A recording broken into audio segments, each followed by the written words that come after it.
We'll get it, I swear.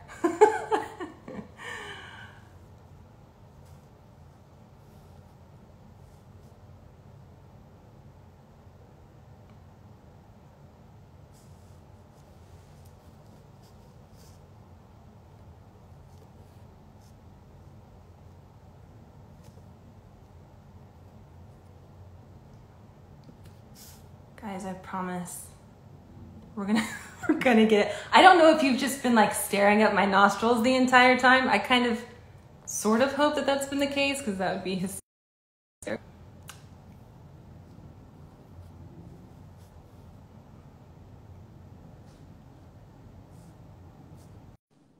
All right. Is it working? Are we working? Oh, yay! There you are. Hi. Hey. Hi. You said you were coming back in 15 minutes, so I went and looked for a stamp. Oh! I think that was at 1:45 my time. Oh, I'm sorry. I thought it was live, and you said you'd be back in 15 minutes. I'm so sorry. Gosh, no, I'm Oh, sorry. anyway, I'm here, and then I've been struggling to connect with you because I have zero skills. But here I am. Hello, hello. Hello, hello, hello. Oh, I'm so happy to see you. And I just tried to call you. You guys, the Okay, technology hi. thing. This Hi, is not hi. my gift. Okay, here we are. I'm so happy to see you. Thank you for joining me. And You're it is a welcome. sincere honor for me to be speaking with you, because you have carried and taught me without knowing it for so many years. So Oh, thank you. you're so welcome. So we are here to discuss your new, always hilarious and brutally human work, Dusk, Night, Dawn. It has been such a joy to go through with our Read with Jules book club. We have just been loving it. Oh, I'm so glad. Thank you. I needed that.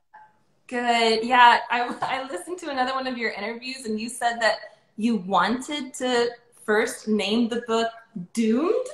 Yeah, no, that was the book on hope. The last book I wanted to call Doomed, Thoughts on Hope. But the publisher wouldn't go for it. Oh my gosh, I love it. Well, I wanted to start with Dusk. On page 24, you said, defeat has been, for so many of us, the portal to soul. Can you tell us about that? You're so honest with us about your own rock bottoms, about your own struggles. Why is defeat the portal to soul? Well, defeat for me usually means that I've run out of any more good ideas to sort of sleaze my way through a problem that is really making me tweaked and scared. And when I am in defeat and I've kind of landed on my butt, I might be teachable. And at least I might be willing to give up on any more of my good ideas, which I have. I have a disease of good ideas. They're usually for other people, and how I think other people could behave in a way that would be advantageous for them and make me a lot more comfortable. So, and I keep trying these ideas until defeat. And at that point, you know, they always say when all else fails, follow instructions. And so I might pray to have the phone ring or the mail come or the email come, or it be time for Zoom church or whatever, and to get the next operating instructions, which are never my own good ideas. So that's the Dusk. Yes. That's what the thing. The reason I ended up calling this book Dusk, Night, Dawn was that I found out that dusk and dawn, twilight, means both dusk and dawn. And I thought, you know, the disappearance of the light, and then the arrival again every morning. Yes. It's, to me, I feel like defeat has such a natural sifting effect. Like everything that's unnecessary in your life, or all of the good ideas that aren't actually really great ideas, like, or anything superfluous to us and even to our relationship to God. Once all of that falls away, then you begin to see, what do you actually have that remains? Like you said in the back of the book, yes, these are times of great illness and distress, yet the center remains hold. And I thought, I wonder if that's what it is. Is that the center? Is the center soul? Is it everything? Anything that falls and burns to the ground around you is the center soul. Right.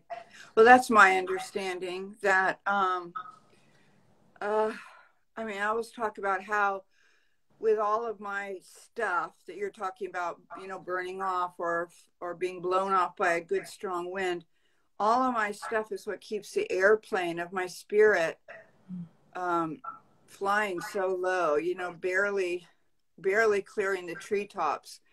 And so if I will agree, probably bitterly, to give up some of that stuff, that old weight, those old, I mean, metaphorically, when I turned 60, I called the San Francisco Public Library and I said, bring a van.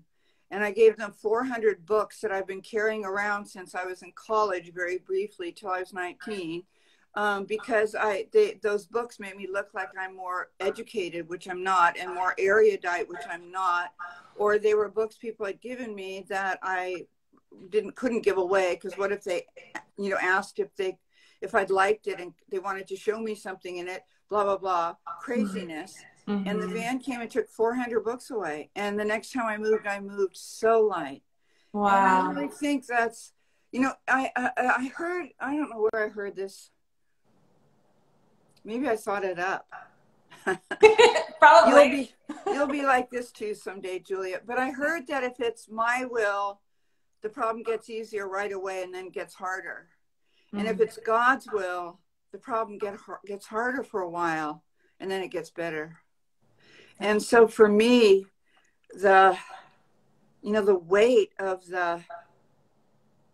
in the dusk, as the light is fading, the good news about it is that I can't see all of my stuff and cling to it and organize it and label it and number it, because you can't really see it very well. And what is left? What, you know, in the Christian tradition, we would say, what remains in the dark night of the soul?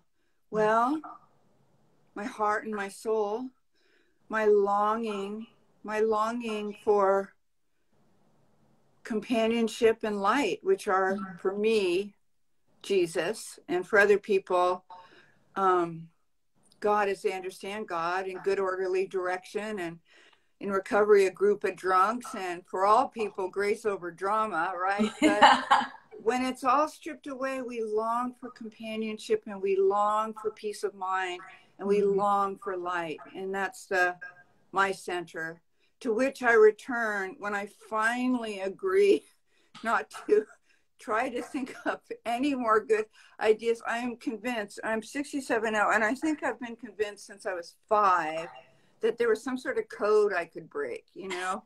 I believed when I was drinking, I just celebrated 35 years clean and sober. I believed when I was drinking there was a code I could break, where I would be able to drink more successfully. Yes. And maybe only drink 5 or 6 drinks or glass of wine a night. And there was no code. Yeah. And I've always believed there is a code, and it's outside of me, right? That's our deepest belief in mind since kindergarten, that there was something I could achieve, a person I could have union with, like a really popular, really pretty girl, a really rich girl, or whatever, or I could lease in later years, or a person I could marry or find, and that there was a level of achievement, you know, all the same stuff. I know you do have this stuff, this conviction. Yeah. And the good news about defeat is that you're willing to consider that it was all chaff, you know? Yeah.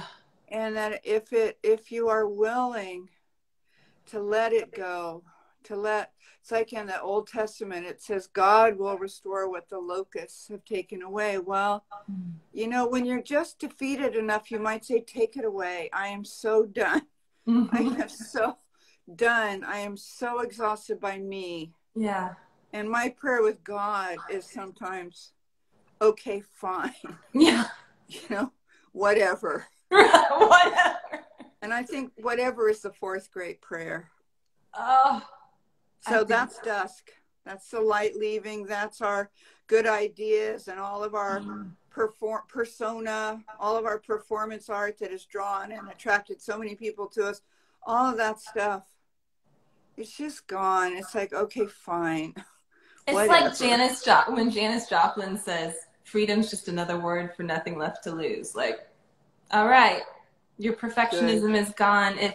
If I was thinking about defeat as the portal to the soul, and how contrarily then perfectionism as exhausting as like the attempt that we put into being perfect and appearing perfect, and all of the money and the lengths that we go to like appear that way, it actually, perfectionism is the prohibitor to the soul. If defeat is the portal to it. It's the enemy. There's a whole chapter in my writing book, Bird by Bird, on perfectionism, because it is the great enemy of soul and spirit in writing and everything we try to do, because life isn't perfect and we aren't perfect and we're not going to do it perfectly. And some of us have an addiction to the perfectionism, because as young children, it seemed to make our parents a lot happier with us to know that we were striving. Yeah. Like if I also said, excuse me, I think in, I don't know, maybe Bird by Bird, that I was 35 when I had a baby, and I was 35 when I realized that a B+ was a really good grade, you know, because I've been raised, because I was very bright. My parents were very, very bright. And I was raised that if I brought home a B+, there'd be this worry and this, you know, okay, honey, well, we're just asking. This is not a criticism, which was always the great palace lie. This is not criticism, but how much harder would it have been to get an A-? But of course, what happens if you get an A-? Is there time in the quarter to bring it up? Right. So that is why I love the word doomed, because if you play by the world's rules and by the culture's rules, and in some of our cases, our family's rules, you're doomed. And if you play by the rules of soul and spirit and resurrection and awakening, then defeat brings you to a teachable and vulnerable and very permeable state, which is when what is true and real and abiding can come on in. And is that grace? Because how far does grace extend? You tell For me, it's all grace. For me, there's well, you know, I've written, I think in Dusk Night Dawn, I wrote about that grace is spiritual WD-40. And that if if you're lucky, you have that thin red straw that you put into the nozzle, and then you can squirt really, really clenched, rusty, stuck places in your soul. And if you're not, you just spray it on if you've lost the straw. And for me, it's all grace, that there's only grace, and that grace bats last, and that grace will find me exactly where I am. And no matter what battered or narcissistic or ruined shape I'm in, and it'll pick me up right there, and it won't leave me where it found me. But all I have to do is to say, okay, fine. Okay, fine. Whatever. I wrote in the margin of your book a quote by the great French philosopher Simone Weil. She said, "Attention is the rarest and purest form of generosity." And you have such a beautiful way of being bent towards what is beautiful. And we talk about this a lot in my book club, like being women that our eyes are bent toward beauty. Like we are here to discover what is rare and what is beautiful and what is grace and where is love, and have these eyes that are truly attentive. You talk about Mary Oliver. So my question for you is, when you use the inner spiral of the nautilus shell to explain this, like this is the interior of who you are. And when we pay attention, your soul is meant to expand and envelop and become broader and bigger and more full of love. And there's no limit to that. And so in your perspective, when you're committing to looking up, to paying attention, how does this broaden and aid in your understanding and your empathy of other people who are different than you? Oh, I could write a whole book about that. But before I try to answer that, is this a book? Are we doing your book club now? Are we doing your book club? Well, No, we have your book club. I don't have one. Is this your book club? my book club is doing your book, yes. And so, not everyone on my Instagram right now is in my book club, but a lot of them are. Oh, okay. And then does your book club get this in? I don't know. Yes, they do. So they get this even if they weren't here? Yes. They do. I don't think that's fair. I think they should be punished, and at least you should. I think you should make them wait like 3 extra days before they can see this. I'm sure they're all here. I turned off the comments so we can see your face, but they're probably like, I'm here. Okay. That's just me. Yeah. That my old pastor always talked about how hard dual citizenship is. That we are children of God. We're the children of the Most High and children of the light, but we're also have these biographical, these incarnational and biographical aspects to ourselves where we're still maybe a little funny around, a little rough around the corners. Okay, so attention is everything. Attention is, first of all, for writers, it's everything. It's wake up. If you want to be a writer, wake up. First of all, stop writing because most of the people I've ever taught how to write, they have to stop not writing. And they're so committed to not writing because it's so much better. But so then how do we start? I say, go outside and pay attention. Go outside, pay attention. And, you don't go outside and go, oh, it's a medium moon tonight. It's fine. It's whatever. You walk outside and you see the moon in any phase and your mouth drops open, you're blown away again. You don't look up and go, it's a kind of medium starry night. Right. You don't. Your mind is blown if you're paying attention. And paradoxically, if you're paying attention, you are brought into the stillness and the mystery of it all. You don't run past, we have the daffodils here for March and April. And, we only have them here for 2 months, like all of life. They pass too, as we will. And but for 2 months, they're out there, and they're hilarious little sight gags, with their orange and yellow clown ruffs. And if you're paying attention, you stop. You don't go, I saw those yesterday. I saw the daffodils yesterday. It's like, right. That's nice. Thank you for sharing. Right. Here they are again.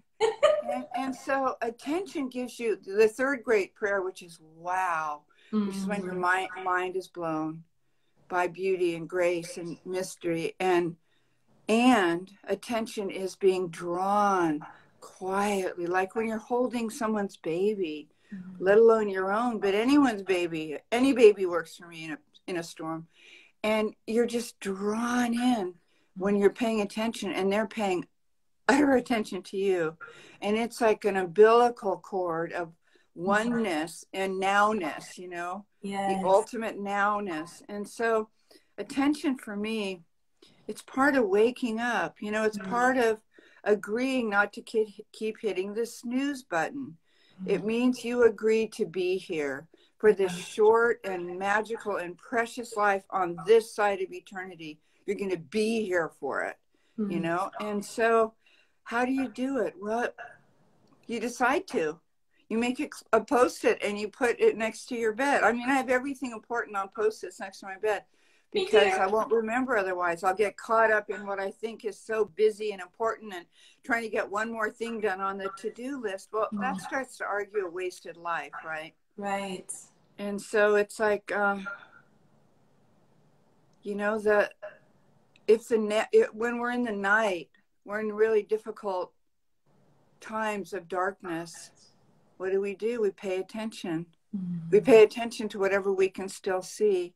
Yes. To whatever we can still read. We can still read on our iPads when there's no light. Yes. What the blessing for me of being in COVID college was how much was taken away, and yet how in touch we got with what remains. Right. You know, the love, the service. You know, when I first got sober, a man who had a lot of sobriety said to me, when I got into recovery, I got in as a hot shot, and people taught me how to work my way up to servant, you know? Wow, yeah. And so in the dark and in COVID college, I wasn't a hot shot. You may have been. I wasn't. You know, I was sort of, I had a lot of opinions and ideas that no one seemed to be listening to. But what still worked? Love. You know, taking my neighbors down the street who are very old, flashlights and delicious organic raspberry jam, and of course, the great communion element of boxes of chocolate. And what still works? Yes. Being a servant always works. Calling lonely people always works. In the absolute darkness, we are people who are created. Like William Blake, the poet, said, we're here to learn to endure the beams of love. Yes. Well, so in COVID college and in the darkness, I might need horribly to just receive. To just let, you know, to pick up the 200-pound phone and call you and say, Julianna, I'm just not okay. And I don't even know where to start. And so I thought I'd call. And you would go, I am so glad you called. Okay, let's both go make ourselves a lovely cup of tea, and then we'll meet back here in 2 minutes, okay? Deal? Promise you'll come back? Yes, I promise. You know, so the dark gives us the both the need to be probably helped and to reach out both for the divine help and the love of our, you know, our pit crew. And it gives us the knowledge that if we want to have loving feelings and warm hearts, we need to do loving things. Yes. Some of them anonymously and some of them not. You know, you fill up a bag of groceries. You can, in the dark, in the worst of COVID, the best thing I could ever do on any given day was to go to Safeway with my mask on 6 feet away and fill 2 brown paper bags with canned and powdered goods with Oreos for the little ones and take them over to the food pantry. And then I would be the one who was blessed. Yeah. I was the one who would experience grace. Yes. So anyway, paying attention. I mean, I swear I could write a whole book about that, but I'm not in the mood. You're not ready to write like your 237th book or something? No, I finished my book. I finished publication in mid-May. And then, promotion in mid-May. I did 2.5 months. And then my husband's book, which is called Shapes of Truth, came out. And we did 3 weeks of public events and bookstores. And pretty soon I was so sick of the two of us that I could hardly stand it. And I said to him, for the next 3 weeks, I am going to binge on reality shows, and he won't watch those with me. It's the one thing I'm not crazy about. Otherwise, he's a really lovely partner. And I had to fill up. That's another thing you do in the darkness and the night and the COVID college is that you realize how empty we are. You know, from a writing perspective, people would always say, oh, I have writer's block. And I said, you know, I said in Bird by Bird, like if your wife has locked the door, you don't have a problem with the doorknob, you know? Yeah. And if I have writer's block, it's not, I'm possibly not blocked, I'm possibly empty. And so you set aside filling up again as a conscious and intentional act. Right. How do we fill up? I go for walks and I pay attention and I take notes because my memory's poor and I scribble down things that blew me away. I went outside today and I saw a clump of grass growing through the concrete, which is not possible and which we've all seen at least once. And I wrote it down so that the bad voice inside of me says, well, if it's important, you'll remember. And it wasn't true when I was 10. Yeah. You know, and it's not important at 67. So we fill up. And to do that, I need to pay attention and I need to notice when people need me. Yes. And as you would notice if I needed you. Yes. And you would say, do you want to go for a drive and listen to the Beatles and drive out to the park, drive out to the seashore? Yeah. Or do you want to go to, you want me to pick you up, we'll listen to the Beatles and go to Target? No one in their right mind, Christian or not, can say no to that. Yeah, that's so true. I think paying attention to, like, it broadens your perspective of the fact that the world is meant to be collaborative. We're not meant to be in competition with one another. Yeah. The daffodils aren't worried about what the poppies are doing. Like, the Right. lung isn't going, oh God, I'm not beating like the heart. The mind's not like, let me start storing calcium because the bones are the shit, and so I need to do that. Like, what would happen if we, as humanity, were so clawing and comparative and worried about our perfectionism that we're trying to be one another, but at the end of the day, like, you step outside and you notice and you pay attention at the way that the universe just so beautifully works in rhythm with one another. Right. And it's not worried about competing. It's worried about playing this part of the redemptive story. Right. Which I think is dusk, night, dawn. Yeah. It is. It's birth, death, new life. Yes. Over and over and over again. Which doesn't really work for me. I know. But like, if I were in charge of things, I would not have had Jesus have to do the death part, right? Because I would have had it a much more much easier going sort of teaching moment. Right. But and the crucifixion for the Romans is a big win, right? A huge victory, the biggest victory ever.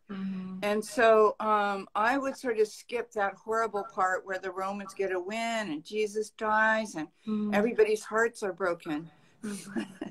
Because this is why it's so good I'm in charge of almost nothing. Yeah. Because in my life, in this side of the incarnation, if people are suffering, it goes back to the dusk and the dark.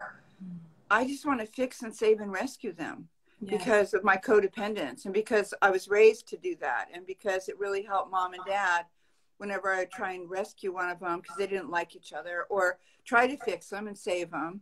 I'd be 5 years old. I'd be 40 pounds, trying to fix these people. Yeah.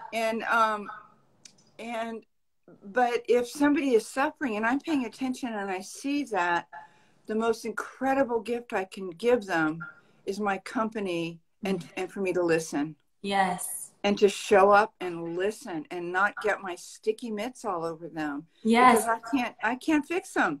Yeah, you say in the book that if you were to split a chrysalis open at a certain point, it would just be like this messy, because it takes an act of death for you to birth new life. And we are, the universe is teeming with that. Nature is teeming with that. Humanity, you can't look like 2 inches over without seeing this ebb and flow, this winter to spring, this dusk, night, dawn. That is the very nature of God. And of life, life. Like you were saying earlier, like there's only this one thing. It's all intertwined. And daffodils are not agitated about that the roses are fading right now. The daffodils are being daffodils. They are being holy parts of creation, perfect. And they will pass, right? Yeah. And they're not going, oh my God, this sucks. I just love it here. I love the water and the sunshine. I love that girl who always stops by with the dreadlocks and gives like compliments. It's like, there's only this one thing. And it is, for me, the resurrection story. And that the daffodils, if you come visit next March, right outside my window will be blooming again. Yeah. But, if I were in charge of things, it would be, I would get in and try to open up the cocoon because I want to see the butterfly and because I want assurance that there's a happy ending. Yes. And for me to open up a cocoon means death and a deformed butterfly that can never fly.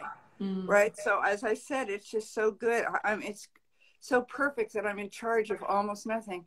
But, I'm in charge that animals can't get fed without me. They don't have opposable thumbs. And so I feel and I have a Sunday school group that, I really run with. I'm really strict, although I'm a goofball and they love me and I give them good snacks. I'm in charge of like 4 things. But left to my own devices, like the enemy is always convincing me that I should push back my sleeves and get in there and, Right. you know, break these codes and figure out this system. And my husband has a lot of clients, and he has this book I mentioned, and he talks about the superego. And the voice of the superego that did keep us alive at 6 years old, because it helps keep us small and scared. And as a result, you and I are both alive, which I love. I just love you. And I know you love me. It's so trippy. And because we didn't run out into the street and get hit, and we didn't swim out beyond our ability to stay afloat, but we don't need it at the ages we are now. And so in a secular world, they would call, and Neil would call it, in Shapes of Truth, the superego. And it is designed to keep me small and scared and in its control. Yes. And not be wild and free. The worst thing I could be is wild and free. But I would call it the enemy. And it was the voice of addiction for sure, but definitely in the theological sense, the enemy that tells me I'm defective. Two things: I'm defective, and I'm in charge of almost everything. Right. You know, and so that's a terrible dynamic. It is terrible because I'm not defective, but it was sort of a way I had of having some control in an unhealthy family at 5 and 6 and 7. Was if I'm defective, everything makes sense. That mom and dad are so unhappy, and dad drinks and mom eats, and that I'm, you know, I'm not defective, and I have to remember the list, which I just gave you, of all the things I'm really in control of, which is the pets and the Sunday school kids and my health. You know, I can make decisions that are healthier rather than not, and I can take care of the poor, because that's what Jesus said. Just, you know, think of me and all day, every day, and take care of the poor. Also, Jesus always says, when you're very crazy, he always says to the disciples, I think you should eat. You know, over and over again, he says, look, you seem very tense. I'm paraphrasing. Here's but go a down bagel. to the beach. Yeah, go down to the beach. Somebody will bring a load of fish in and have something to eat, barbecue, and we'll talk later. Right. And so, you know, those are things I'm in control of. I don't, in recovery, they talk about hungry, angry, lonely, and tired. HALT. For early people that are brand new in sobriety or in their eating disorders recovery, don't get too hungry, angry, lonely, or tired, or the voice of the enemy can get you. Right. And it'll say, wait a minute, honey, I want to help you quit drinking too, or smoking, but today's not good. But if you are full and you're doing that radical self-care of feeding yourself and putting on sunscreen and getting yourself a cup of tea, and you deal with your anger with another person, a best friend. And if you're not too lonely, if you can find someone to be with, maybe in church or recovery or at the park where we take our dogs every morning, or too tired, maybe you need a nap, you know? But without those things, I'm just so prone to what Neil would call the superego. Telling me, stay small, stay scared, stay in control, and I can help you. Stay close to me. And the enemy always says, stay close to me, come back to me. You know? So I don't know if that had anything to do with the question, but I don't. Yes, it does. This is another thing. This is your problem, Julianna. This is not my monkey. So if it didn't answer your question, not my problem. Okay, not my monkey. I want to ask you about your faith. Okay. If you don't mind. Of course not. Because you are such an important spiritual leader for so many people. And I mean that in the very best and kind of unorthodox way, because I was raised very conservative, evangelical Christian, and I'm extremely grateful for my upbringing. My dad is a pastor, very gracious man. But I'm also, I would be with you in that now I am like very left-wing Christian. And so there are a lot of people in my community, especially, that struggle with still identifying with the term Christian, because it's so recently, the Bible, well, historically and recently, the Bible's been used to justify hate and oppression towards entire people groups based upon sexual orientation, gender, race, ability. I know that you know all of these things. And I just want to ask you, like I have this relentless desire to hold on to the identity of Christian because of the person of Jesus. And I wanted to ask you, when two things seem to kind of contradict, left-wing and Christian, or they seem to have to be held in some sort of polarity and necessary tension, how have you done that?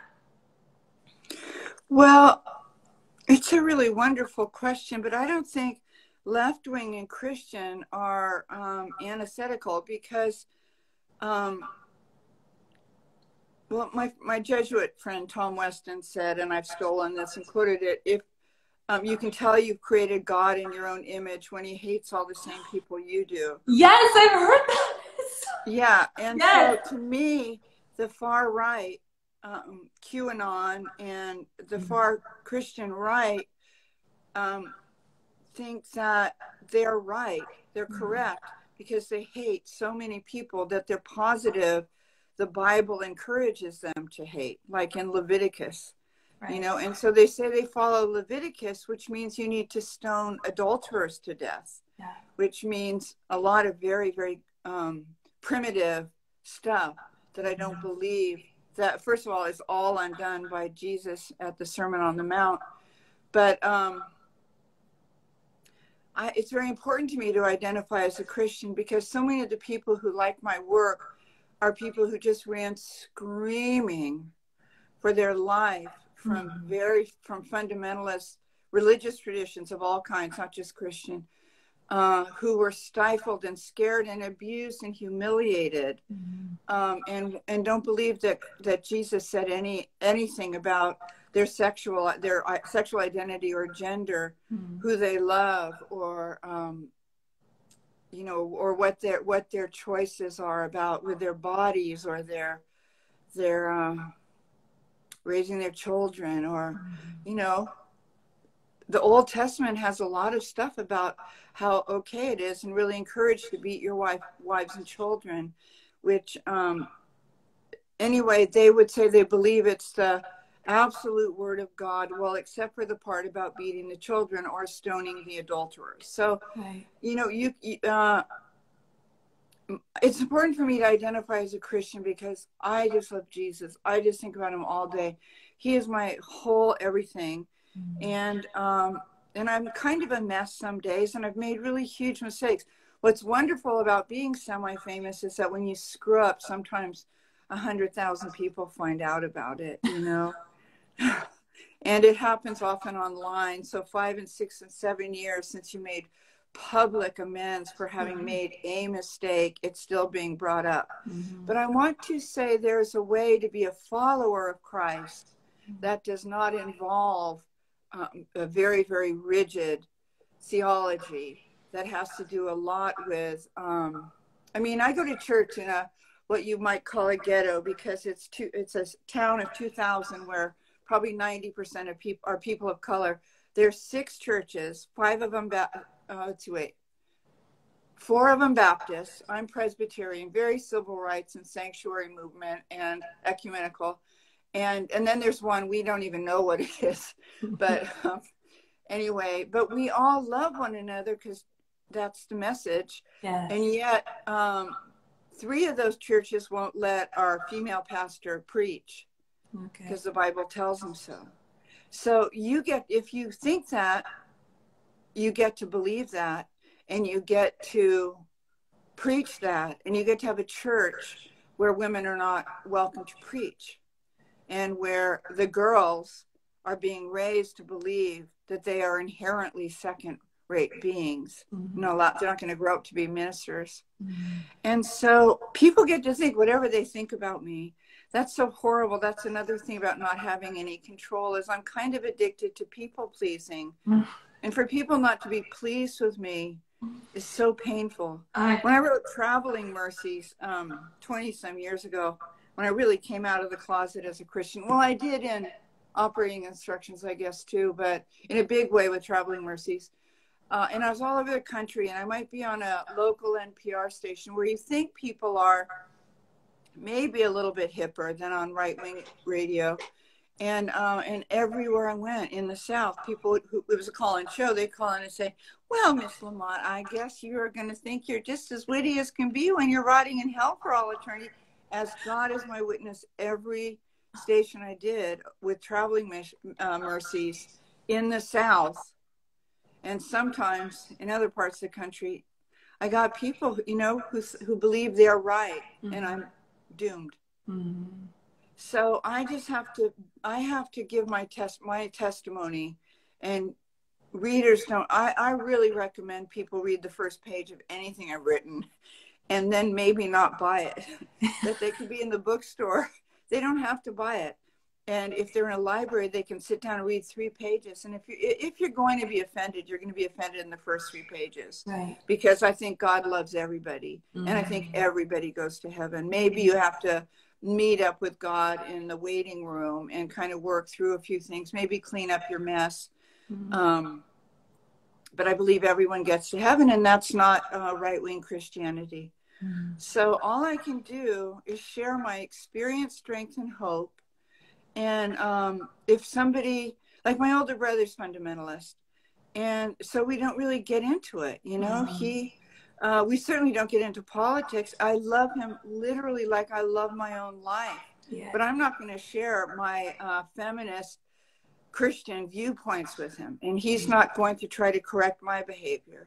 And he adores me, and I brought him to Christ, and then he got in. You know, there's a certain kind of church that doesn't have a denomination, because their belief is that would that's not what Jesus, what they're taught in the either the New Testament or the Hebrew Bible.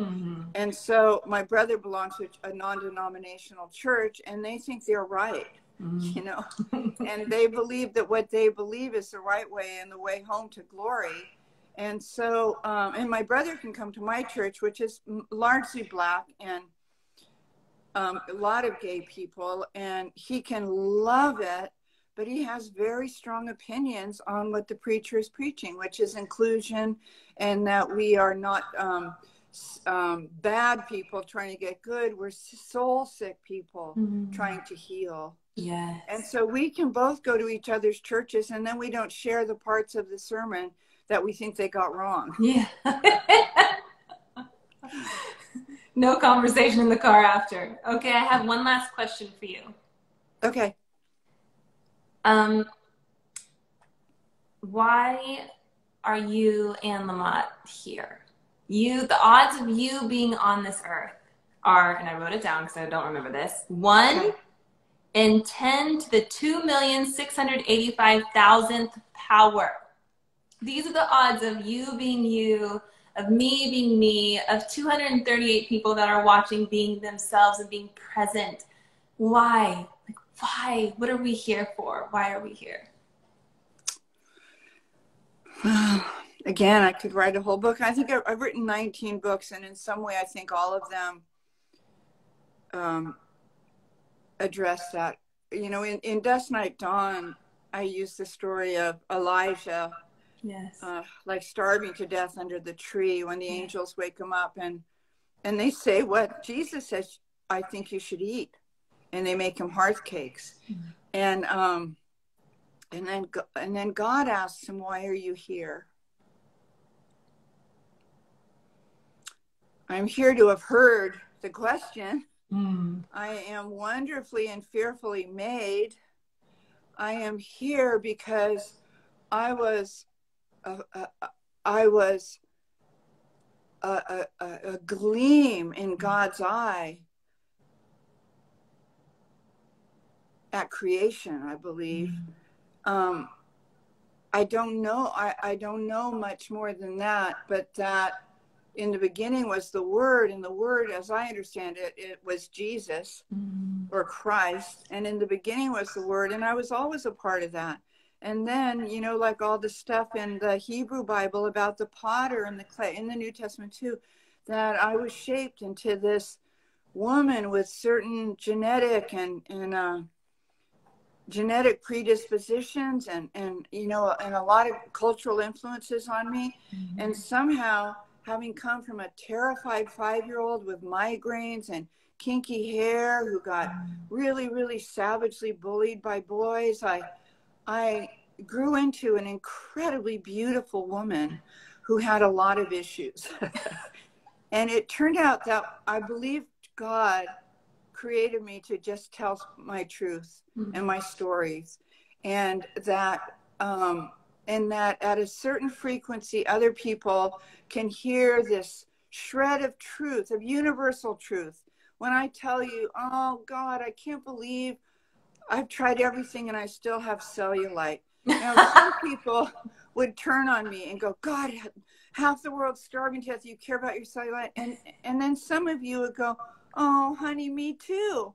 I do too. I can't stand that about myself. And then one of us would say, look, let's go to Starbucks, and get something really, really wrong. And then we'd be healed by the shared truth that we get it, that we, when I was coming up, it was all stranger in a strange land. And the guy who was a stranger, grokked people and taught them to grok each other, which was beyond words and visuals and whatever you've been told, but to go into what we started talking about, heart and soul and truth and spirit, yes, and to grok. And somehow I had a gift as a storyteller, as a little girl. I just had it. And when I pursued it, it became one of the voices that God could use to bring other people to him or her who had been told that they were pieces of you-know-what, or very disappointing, or not going to be a part of the kingdom. Mm-hmm. And so somehow my stories of suffering or addiction or whatever, narcissism or parenthood, because they were just the truest I could tell them, were keys of the kingdom for other people. Yes. As other people's stories have given me the key to the kingdom, of taking a long, quavering breath and going, really? Mm. You want me, God? Mm. Okay, as is? Yes. Okay, it seems like, what's the catch? And Jesus, there's no catch. Yes. I'll tell you, I know you probably have to go, but I do a thing with my kids. I have I'll go to a tiny failing church that you're all welcome to, St. Andrew Presbyterian, Marin City. You can Google us, and there's a Zoom site. Let's all go. All come, yeah. It's at 11 o'clock California time. Perfect. But, I might have 3 kids, or 4 kids, sometimes 6 on any given Sunday, and they're all different ages. There might be a 7-year-old and a 15-year-old with acne, and a girl being raised by grandparents because her parents are junkie, whatever. 2 perfect kids from perfect WASP households. And I do a game with them called Loved and Chosen. And I say to them, I'll say, does anybody here have a cross, a really artistic cross on a black choker? And you know how kids are, they go, and then you would raise your hand. You go, and I go, yes, Julianna, you know what? You are loved and chosen. Mm. And then I might say, is anybody here wearing a Pokemon t-shirt? And then they go, and look around. And then I go, yes, Cooper, you know what? You are loved and chosen. Mm. And so I think in answer to my question is, why did I turn out to be me? It's because I was loved and chosen and shaped and molded and nourished and redeemed. So here I am. And help yourself. Amen. You say love is sovereign here. And I wrote it, talk about sticky notes. Have it. Love is sovereign here. Love is sovereign here. And you are chosen and you are loved. And thank you so much for your time. Thank you so much for having me. I want to tell the bookstore people, the late people, that I'm really sorry I said you shouldn't get to see this for a while because you didn't log on originally, but I didn't mean it. I was just being silly. So welcome. All of you are loved and chosen beyond either of our ability to put that in words. Yes. So see you again. See you again. Bye. Bye.